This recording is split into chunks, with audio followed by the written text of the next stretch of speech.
Bolus crime में convert हुआ, stomach में हुआ चर्निंग।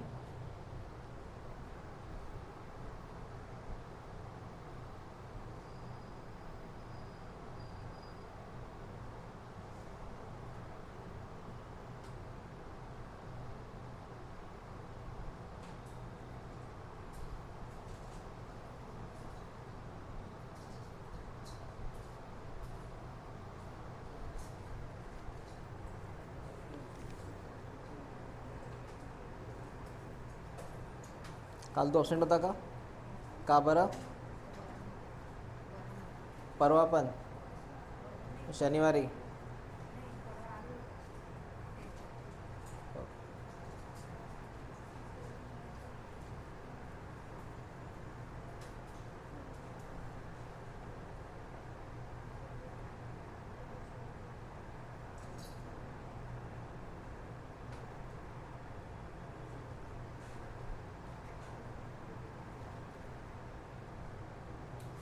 आपका हो गया लिखना ये। इसका नाम था बेटा केमिकल मैकेनिकल डाइजेशन। इसको हम बोलेंगे मैकेनिकल डाइजेशन।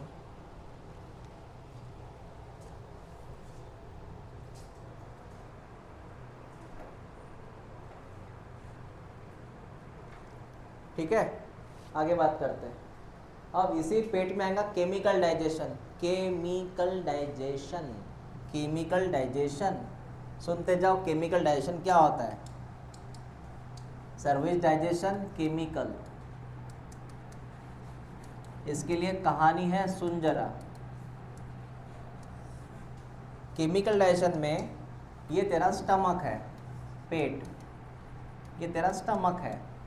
स्टमक के अंदर होती है गैस्ट्रिक ग्लैंड। कौन सी ग्लैंड बेटा? कौन सी ग्लैंड? कहाँ रहती है? स्टमक में। वो गैस्ट्रिक ग्लैंड जो रहती है, इसमें अलग अलग सेल्स रहते हैं। एक का नाम है म्यूकस सेल। हाँ, एक का नाम म्यूकस सेल, एक का नाम होता है बेटा पैराइटल सेल।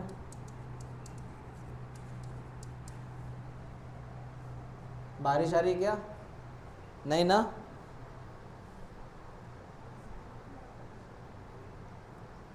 मौसम ऐसे लग रहा है मुझे। ठीक है, आपकी बैच हो जाएगी, डोंट वरी। तो क्या क्या बोला मैंने? एक क्या होता है? म्यूकस सेल, एक होता है पैराइटल सेल, एक होता है पेप्टिक सेल। रिपीट कर। गैस्ट्रिक ग्लैंड में कितने सेल? एक का नाम, एक का नाम, एक का नाम। चल सुन मेरी बात अभी। म्यूकस सेल बनाएगा चिपका चिपका पदार्थ। चिपके चिपके को क्या बोलते हैं? पैराइटल सेल बना क्या बनाता है? पैराइटल सेल बनाता बेटा HCl। क्या बनाता? और पेप्टिक सेल जो होता है, एक इनएक्टिव प्रोटीन बनाता है, उसका नाम पेप्सिनोजेन। पेप्सिनोजेन। ये कौन है सर? ये बेटा इनएक्टिव प्रोटीन है।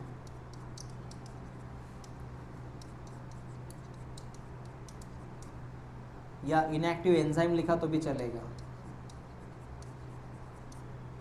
चल मेरी बात सुन। म्यूकस सेल ने क्या बनाया? पैराइटल सेल ने, पेप्टिक सेल ने। तो ये जो तीनों चीज़ें हैं, इसको मैं कॉमनली एक नाम देता हूँ। सुन ले बेटा, म्यूकस प्लस क्या लिखा मैंने? HCl प्लस क्या लिखा मैंने? पेप्सिनोजेन। बेटा इसको कॉमनली बोलते हैं गैस्ट्रिक जूस। कौन सा जूस? जो काम करता है डाइजेशन का। क्या काम करता? और ये गैस्ट्रिक ग्लैंड जो रहता है, लिख लो पहले इसको, इसको लिखो, इसको लिखो।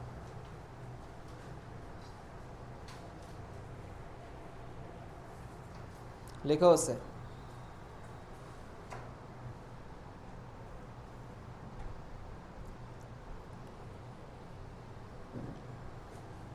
और अभी के अभी लर्न करो कौन कौन है तो वो।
कोण कोण येतं बेटा गॅस्ट्रिक ज्यूसमध्ये?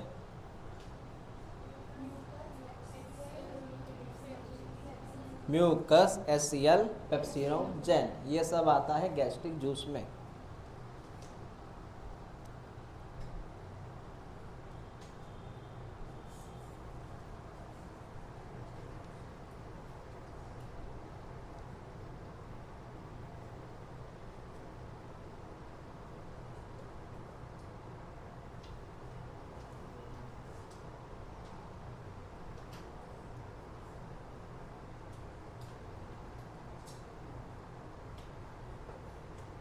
हो गया लिखना आपका? ठीक है, नेक्स्ट देखो अभी mucus, HCl, pepsinogen, it produce the gastric juice.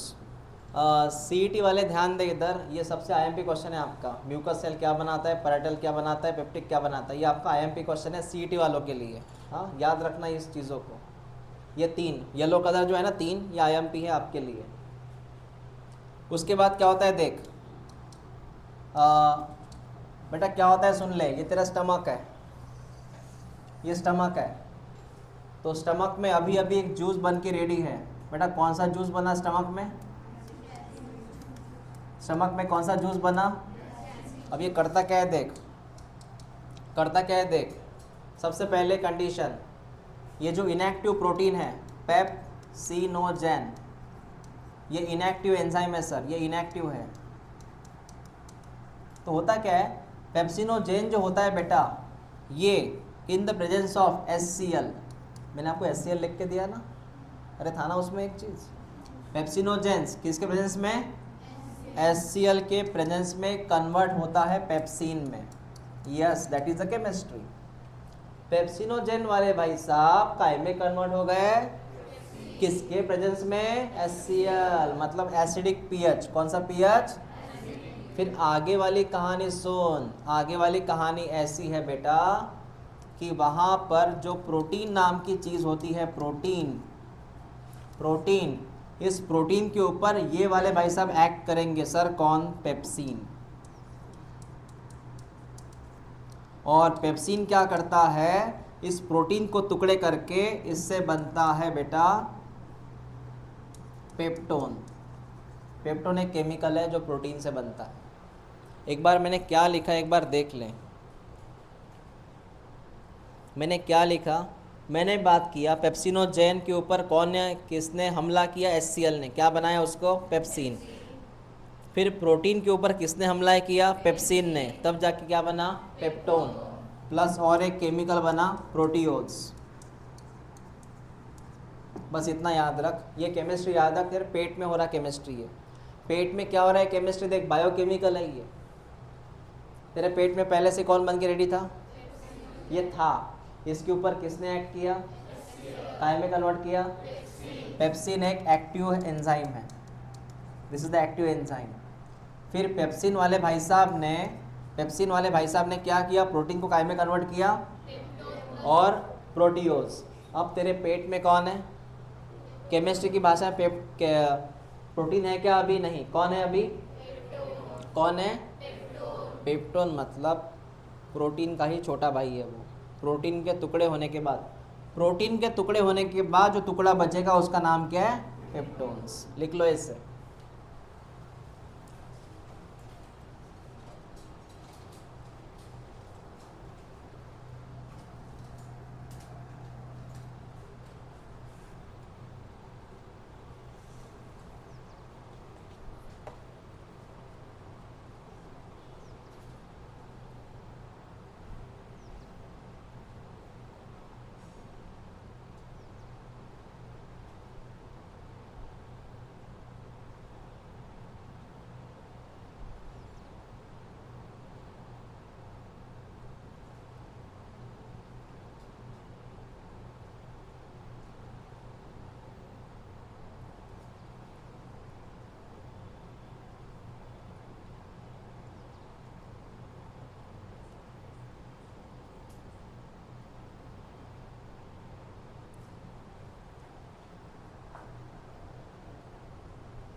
तो स्टमक के अंदर ये चल रहा है,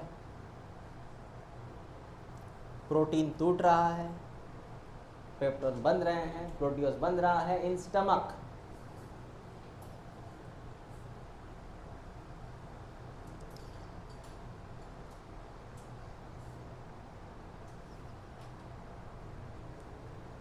क्लियर है बेटा? कोई डाउट है यहाँ तक? कोई डाउट नहीं है? हाँ, पेप्टोन बन चुका है सर। जो चीज़ें होती है ना, मेरी बात सुनो अभी। प्रोटीन को तूने पेप्टोन में कन्वर्ट किया किसके हेल्प से? पेप्सिन। बट मैं यहाँ पे एक नोट डाउन लिखूंगा, देख।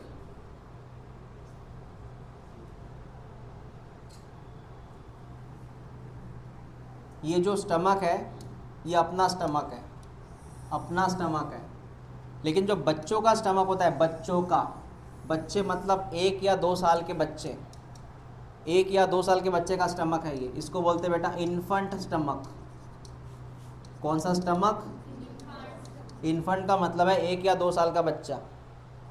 1-2 साल के बच्चे का नाम है इन्फंट्स। हाँ, हम इन्फंट्स नहीं है बेटा। 1 या 2 साल के बच्चे का नाम इन्फंट होता है। उसमें क्या होता है देख, उसमें भी प्रोटीन होता है, लेकिन प्रोटीन के ऊपर वहाँ पेप्सिन काम नहीं करता। उसके अंदर एक अलग ही केमिकल रहता है बच्चे के अंदर। उस केमिकल का नाम बेटा ये होता है रेनिन। क्या होता है?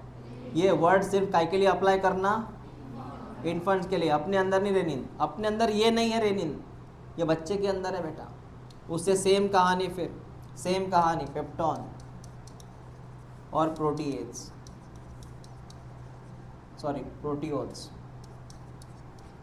म्हणजे सारखंच कॅल्क्युलेशन आहे, फक्त फरक कुठे पडला? आपल्यामध्ये कोण, छोट्या मुलांमध्ये कोण, बस हे लक्षात ठेवायचं। इसे भी लिख लो, इन इन्फंट स्टमक।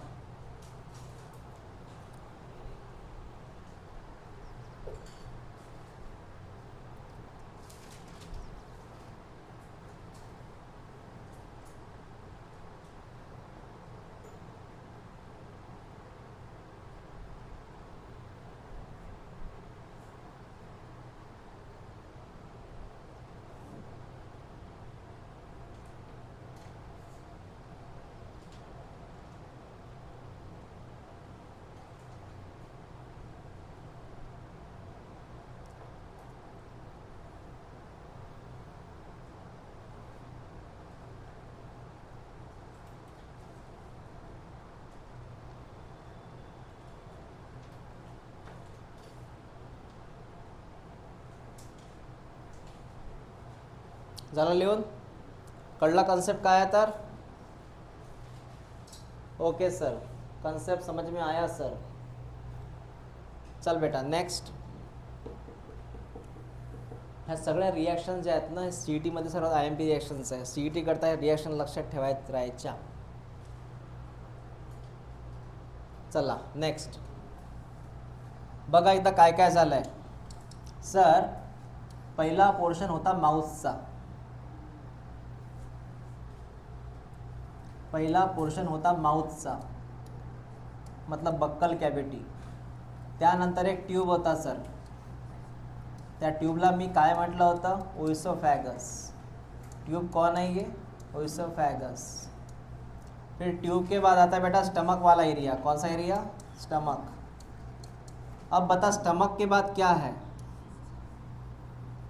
अरे भाई स्टमक के बाद क्या है? Small intestine. या स्टमक के बाद कौन है? इंटेस्टाइन। लेकिन इंटेस्टाइन में सबसे पहले कौन सा इंटेस्टाइन? स्मॉल इंटेस्टाइन स्टमक के बाद है ना। आता मला हे सांगा, त्यांनी पोळी खाल्ली होती, पोळी पोळी माउथमध्ये गेली, मग हे पोळी कोणात कन्वर्ट झाली? बोलसमध्ये। कोणात? बोलस। बराबर है। फिर ये बोलस किसके ज़रिए स्टमक में आया? ओइसोफैगस। फिर ये बोलस कन्वर्ट हुआ एक छोटे छोटे पार्टिकल में। इसका नाम क्या बोला मैंने? काइन। क्या बोला? काइन। हो गए। अब स्टमक में ये खाना रहेगा बेटा 4 से 5 घंटे तक, मतलब 4 से 5 घंटे तक इसका पिसिंग पिसिंग पिसिंग चालू रहता। चर्निंग बोलते उसको। है ना, घोटने 4 से 5 घंटे तक। मतलब यहाँ पे दो चीज़ें हो रही है, एक इसका पिसिंग शुरू है, मतलब कौन सा डाइजेशन बोला मैंने, मेकॅनिकल डायजेशन, प्लस केमिस्ट्री पण सुरू आहे, त्यामधले प्रोटीनवर रिॲक्शन सुरू आहे, प्रोटीनला कोणात कन्वर्ट करण्यात येत आहे, बोला ना किती बार, प्रोटीन कन्वर्ट इनटू पेप्टोन प्रोटीओज, इथे सुरू आहे।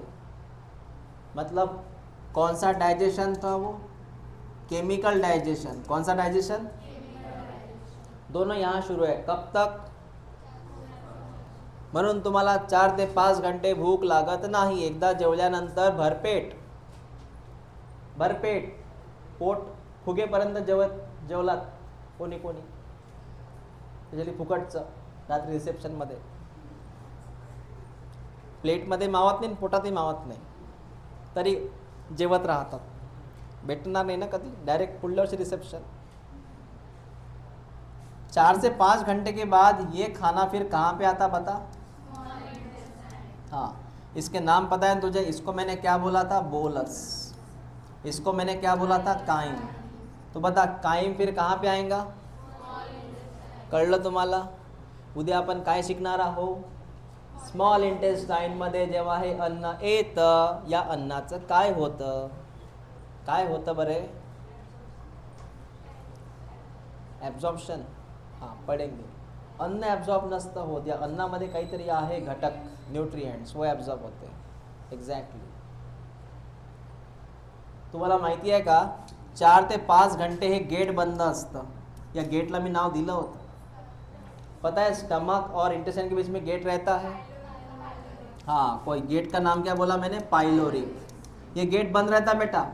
और सेम केस यहाँ पे वोमिटिंग नहीं होनी चाहिए, ये खाना उल्टा नहीं आना चाहिए ना, तो हाँ, कार्डियक स्फिंक्टर, कौन सा, तो 2 गेट यहाँ पे रहते, ये कौन सा गेट, जिससे उल्टी नहीं होती तेरे को, ऐसा बोलस वापस उन है ना, सीधा रहना चाहिए ऐसे इधर, ओके। पोटामध्ये ॲसिड बनतं बरं, आणि तेच ॲसिड जर कधी कधी पोटाला टच झालं ना त्या लेयरला, तर तिथे अल्सर सुद्धा होऊ शकतं।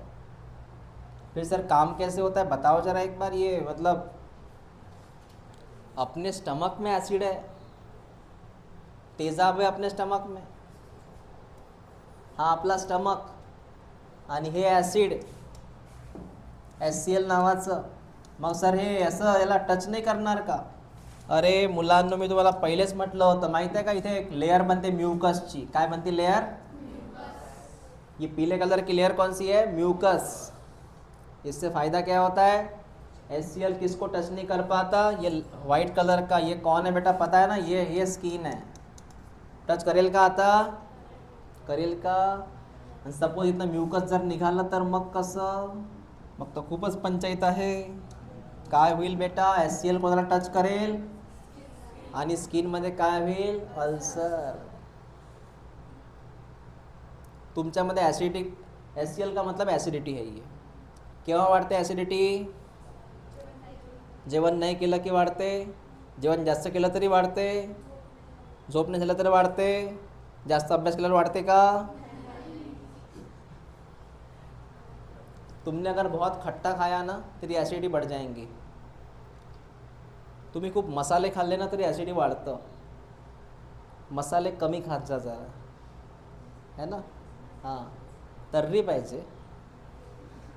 पाहिजे।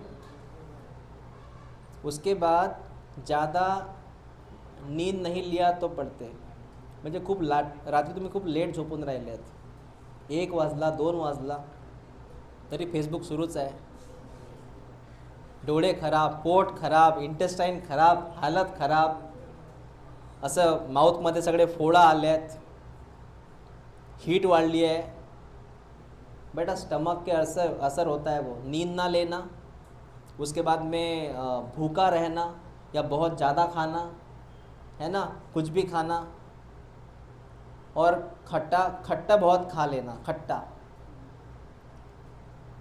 खट्टा मतलब पानी पूरी का खटाई होती है ना, वो खट्टा, दही खूप खाणे, खटाई खूप खाणे, पाणीपुरी कमी, खटाई जास्त खाल्ली तुम्ही, तो ये बातें जो है ना ये हजम नहीं होती. और स्ट्रेस भी कारण आहे इसका. कौन सा कारण आहे? म्हणजे विनाकारण स्वतःला त्रास करून घेणे, स्ट्रेस करून घेणे, दॅट इज ॲसिडिटी. आणि वेळेवर न जेवणे जे तुमच्यासोबत होत आहे आता. कौन जेवतो वेळेवर तुमच्यापैकी? तुम ऑन टाइम खाना खाते हो. और कोणी वेळेवर जेवते? बाकी तुम्ही ते वेळ आहे का नाही आहे? हां, तू पण ओके, ठीक आहे. चलो ठीक आहे बेटा. एक काम करा, ज्यांना नोट्स मिळाली है सीटी थांबून जाते, बाकी बोर्ड वाले बच्चे जा सकते हैं. थोड़ा बताऊंगा सॉल्व कैसे करना हो तो. ठीक आहे, ज्यांचं स्टेट बोर्ड जाऊ शकता सीटीला थांबून जा. दाखवते ते नोट्स.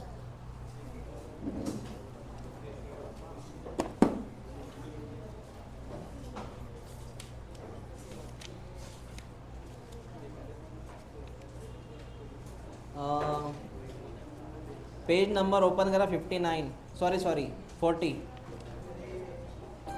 पेज नंबर 40 बेटा. नोट्स ओपन करा.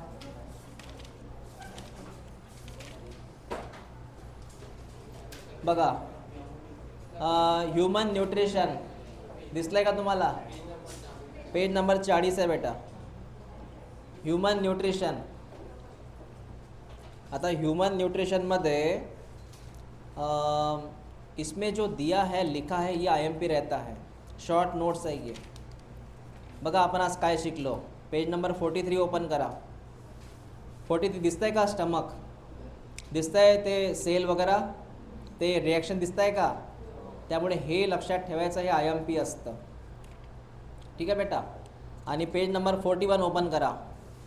तुम्हाला माहिती नाही शिकलो आहे आपण सगळं, बक्कल कॅव्हिटी, फॅरिंग्स, ओइसोफॅगस आहे ना, शिकलो आहे ना. हां, हे वाचायचं बेटा. आता MCQ सॉल्व कसे करायचे. आता बघा पेज नंबर 45. आता याच्यामध्ये इंट्रोडक्शन आहे, त्यानंतर ह्यूमन डायजेस्टिव्ह सिस्टीम आहे. तुम्ही स्टार्ट करायचं ह्यूमन डायजेस्टिव्ह सिस्टीम. जे तुम्हाला MCQ नाही जमले ते मला सांगायचे आणि डायरेक्टली ॲन्सर मागे बघायचं नाही. पहिले प्रयत्न करायचा, मग मागे ॲन्सर बघायचं आणि डायरेक्ट नाही तर काय ॲन्सर आहे बघू द्या, है ना. हां. सो तुम्हाला येत्या शुक्रवारपर्यंत मी हे चेक करणार आहे. येत्या शुक्रवारपर्यंत तुम्हाला 14.0, 14.1, 14.2, 14.3,